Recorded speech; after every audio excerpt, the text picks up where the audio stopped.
University మంచి భవిష్యత్తు కోసం తెలుగు విద్యార్థులు ఇష్టపడే యూనివర్సిటీ. ఇది అంటే ఇంతకుముందు అజిత్ టాపిక్ వచ్చింది కాబట్టి అజిత్ తోటి రిలేషన్ మంచి రిలేషన్ అని విన్నాను. అజిత్ సమీర్కి ఆల్మోస్ట్ క్లోజ్ ఫస్ట్ సినిమా చేశారు కాబట్టి. ఎందుకంటే ఆ రిలేషన్ని ఎందుకు సమీర్ వాడుకోడు అంటే మనం అంటే నామోషి అడగడానికి అంటే మనం ఇక్కడికి వచ్చింది క్యారెక్టర్స్ చేయడానికి కదా. క్యారెక్టర్స్ అడుక్కోవడం మీన్స్ అడుక్కోవాలి తప్పదు కదా. తప్పేం లేదు కదా దాంట్లో నామోషియా సమీర్కి లేదు. నామోషి కాదు, నా తత్వం కాదు అది. నేను ఇందాక అదే చెప్పాను, నాకున్న డ్రాబ్యాక్ అదొకటే. ఓకే, నేను అడగను, నేను అడగలేను. మేబీ నాకు ఎందుకో తెలియదు. నేను జనరలీ నాకు అడగాలనిపించదు. అంటే ఇప్పుడు అజిత్ అంటే పోనీ తమిళనాడులో ఉన్నారు, ఆయన తమిళ్ హీరో, పోనీ వదిలేద్దాం. నాకు ఇక్కడ బాగా క్లోజ్ తారక్, ఎన్టీఆర్, జూనియర్ ఎన్టీఆర్ బాగా క్లోజ్. ఆయన అంటే ఫస్ట్ ఫిలిం నుంచి ఆయనతోటి ట్రావెల్ అవుతూ వస్తున్నాం. వాళ్ళ ఇంట్లో కూర్చుంటాం, అందరం కలుస్తాం, సరదాగా మాట్లాడుకుంటాం, వాళ్ళ ఇంట్లో భోజనం చేస్తాం. అయినా కానీ ఏ రోజు నేను తారక్ నాకు ఒక మంచి, నేను ఏవో చేస్తూనే ఉన్నాను కానీ నాకు ఒక బ్రేక్ వచ్చేది ఏదైనా చేయవా అని ఎప్పుడు అడగలేదు. నేను చెప్తున్నా కదా, నాకు నచ్చదు అది. ఇప్పుడు friendship is totally different from profession అని నా ఫీలింగ్. అంటే ఫ్రెండ్షిప్ని ప్రొఫెషన్కి వాడుకోవాలి అని. ఇక్కడ ఏమవుద్దంటే వాడుకోవడం అని కాదు, ఒక సినిమా స్టార్ట్ అయ్యేటప్పుడు మనం ఎంత ఇవాళ రాత్రి కూర్చొని తాగి ఉన్నా కూడా గుర్తుండకపోవచ్చు, ఎల్లుండి గుర్తుండకపోవచ్చు. అరే సమీర్ అనేవాడు ఉన్నాడు అన్నది విషయం మర్చిపోవచ్చు. కరెక్టే, వాళ్ళు బిజీలో ఉంటారు. అట్లీస్ట్ రిమైండర్ అంటే రిమైండ్ చేయాలి అన్నా సరే అడగాలిగా. నాకేమైనా చూడవా అని అడగాలి. ఏం టెర్మినాలజీ వాడతాను, నాకు అది రాదు. నేను అది ఎప్పుడు ఈ రోజుకి నా డ్రాబ్యాక్ అదే. నాకు అందరు డైరెక్టర్లతో వర్క్ చేశాను, అందరు హీరోలతో వర్క్ చేశాను. జనరల్గా ఏంటంటే ఒక పిఆర్ మెయింటైన్ చేయాలి.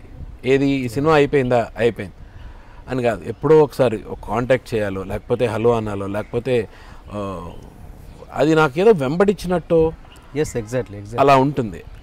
ఇప్పుడు తారక్ ఎంత క్లోజ్ అయినా కానీ వన్స్ తనకి మ్యారేజ్ అయిన తర్వాత తన స్పేస్ తనకు వదలాలి కదా. ఇప్పుడు తారక్ ఇంట్లో ఉన్నాం అనుకోండి, తారక్ ఇంట్లో ఉంటే నాకు ఆయన తారక్, లొకేషన్కి వచ్చేస్తే బాబు అంతే, నేను అలాగే పిలుస్తాను. ఎందుకంటే you should not carry it to the location and space వాళ్ళకి ఇచ్చేయాలి. Whatever it is, he's the hero of the film and you have to respect that. అది నాకు ఖచ్చితంగా ఎవరికైనా అదే చెప్తా. ఫ్రెండ్షిప్ వేరు, ఫ్రెండ్షిప్ ఉంటుంది, ఎలాగా ఉంటుంది. ప్రొఫెషనల్కి వచ్చినప్పుడు you have to be professional, అంతే. ఎగ్జాక్ట్. అంటే నాకు అంటే ఈ అజిత్ టాపిక్ ఇంకోటి ఉంది, ఈ జూనియర్ ఎన్టీఆర్ టాపిక్ వచ్చింది కాబట్టి నాకు తెలిసిన రూమరా నిజమో తెలియదు, నాకు ఇద్దరికి ఎక్కడో చెడింది, చాలా గ్యాప్ వచ్చింది ఇద్దరికి అని విన్నాను. నిజమా? గ్యాప్ ఇప్పుడు అదే చెప్పాను కదా, తన మ్యారేజ్ అయిన తర్వాత తారక్ ఎక్కడున్నావు, ఇంట్లో ఉన్నావా, రావచ్చా, కలవచ్చా అని ఎలా అడుగుతాం. తను పిలిచాడు అనుకోండి, అది వేరే విషయం. తను అలాగే పిలిచేవాడు. ఇప్పుడు కొడుకు పుట్టిన తర్వాత అలా స్లోగా ఏంటంటే you have to give him his own life and space కదా. నాకు అలాగే దానివల్లే ఫ్యామిలీ, ఇంకా పిల్లలు, వాళ్ళకి వాళ్ళ ఎట్లా మేనేజ్ చేస్తావు సార్ మీరు? నాకు అంటే కాదు, ఇప్పుడు రామ్ చరణ్ క్లోజ్ అంటావు, ఎన్టీఆర్ క్లోజ్ అంటావు. అంటే ఇద్దరు అంటే వాళ్ళిద్దరు ఎంత క్లోజ్ అనేది పక్కన పెడితే బయట ఫ్యాన్స్ అన్నది విపరీతంగా ఒకరికొకరు కొట్టుకుంటారు కదా. ఆ కాంపౌండ్ వేరు, ఈ కాంపౌండ్ వేరు. అవును, ఇద్దరిని ఎలా మేనేజ్ చేస్తావు? నా ఏం లేదు, నేను ఇప్పుడు నా గురించి తెలిసిన వాళ్ళు అయితే ఎటువంటి మనసులో ఏది పెట్టుకోరు. ఆబ్వియస్లీ నా గురించి నేను తారక్ని కలిసి వస్తున్నాను, నేను తారక్ని కలిసి డైరెక్ట్గా చరణ్ దగ్గరికి వెళ్ళి కలవచ్చు మేబీ, లేకపోతే నిన్న తారక్ సినిమా చేసి next day Ram Charan cinema చేయొచ్చు. సో వాట్ అంటే హౌ యు ఆర్ అనేది ఇంపార్టెంట్. వాళ్ళకి అలాంటి ఫీలింగ్స్ ఏమి లేక నాకు తెలిసి అయితే ఏం కనిపించలేదు 1% కూడా ఎప్పుడు. నేను అలాగే బాలకృష్ణ గారి సినిమా చేస్తాను, చిరంజీవి గారి సినిమా చేస్తాను. There is nothing. ఉన్నదల్లా ఫ్యాన్స్ తప్ప వాళ్ళ ఫ్యాన్స్లో కూడా ఎవరో కొంతమంది, మొత్తం అందరూ కాదు. ఎందుకు అని ఆ ఫైట్ ఒకటి ఉంటే అదో థ్రిల్ ఉంటుందని.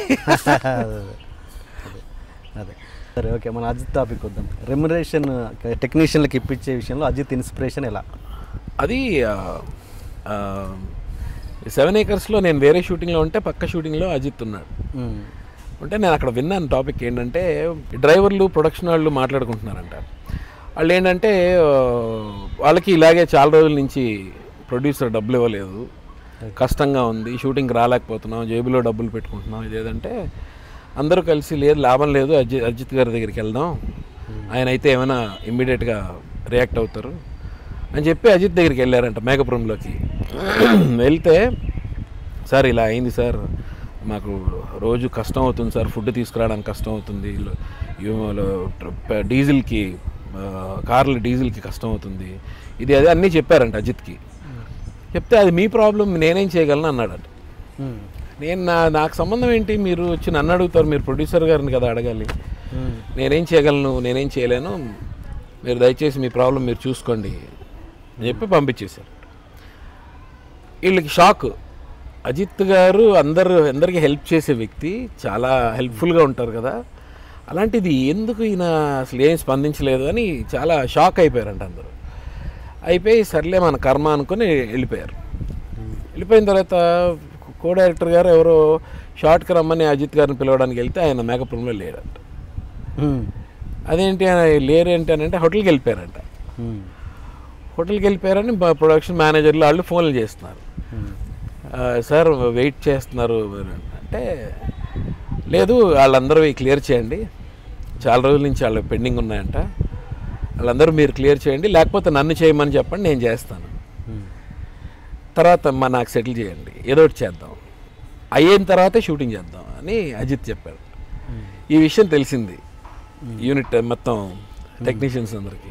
ఓకే, మన దగ్గర ఏమో మీరు నా ప్రాబ్లం కాదు కదా, మీరే చూసుకోవాలి కదా అని చెప్పి టక్కని ఆయన వెళ్ళిపోయారు. అంటే అసలు ఎలాంటి వ్యక్తి ఆయన అని చెప్పి నేను చాలా హ్యాపీ ఫీల్ అయ్యాను. బికాజ్ నాకు అజిత్ నాకు ఫస్ట్ ప్రేమ పుస్తకం నుంచి మంచి ఫ్రెండ్.